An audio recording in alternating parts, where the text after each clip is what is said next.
Audio Jungle.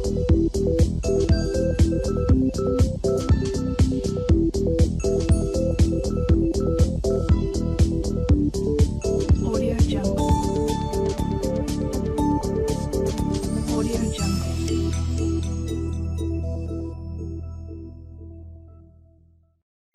Un objeto de 3 kilogramos inicialmente en reposo, es decir, con velocidad inicial 0, asciende por un plano inclinado de 30 grados respecto al horizontal por la acción de una fuerza paralela al plano de 200 newton.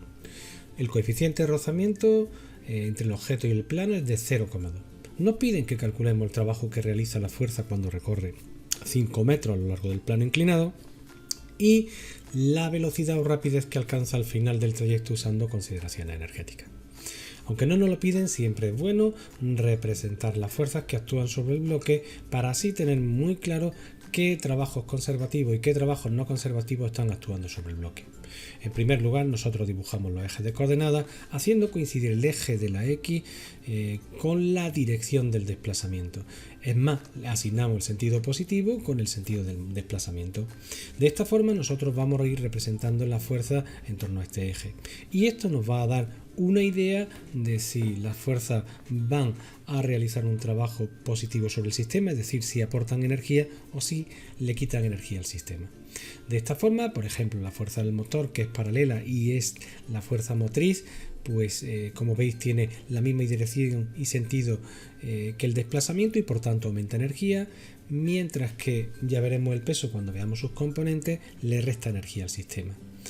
Aparte del peso, también dibujamos la normal, que al ser perpendicular al desplazamiento no realizará un trabajo, y finalmente la fuerza de rozamiento, que obviamente ya se ve que al tener sentido contrario al desplazamiento, pues también disminuye la energía. Hemos insistido que el peso disminuye la energía, puesto que, como podemos ver, la proyección del peso sobre el eje X tiene sentido contrario al desplazamiento y por tanto lo que quiere decir es que va restando energía que se irá ganando por parte del sistema en términos de energía potencial gravitatoria. Bien, para resolver el problema, como siempre, partimos de la ecuación general del trabajo. El trabajo total va a ser igual a los trabajos realizados por las fuerzas conservativas más las fuerzas no conservativas. El trabajo realizado por la fuerza conservativa va a ser igual a la fuerza peso, mientras que los no conservativos, como hemos dicho, va a ser el motor y el rozamiento, puesto que la normal es perpendicular al desplazamiento.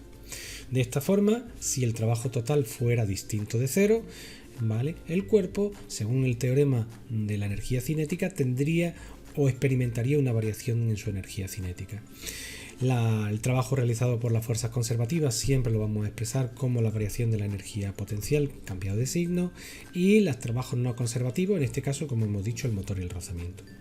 Para calcular el trabajo que realiza el motor, simplemente tendremos que hacer el producto escalar entre la fuerza del motor y el desplazamiento.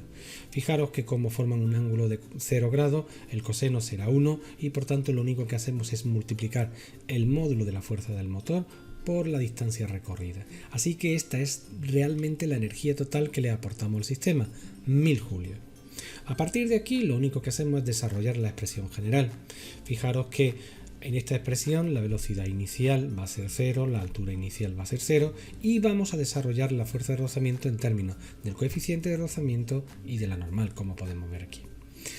Debemos de recordar que la normal, para poderla determinar, debemos de conocer cuál es la proyección del vector peso sobre el eje Y, y esto nos va a proporcionar el valor de la normal.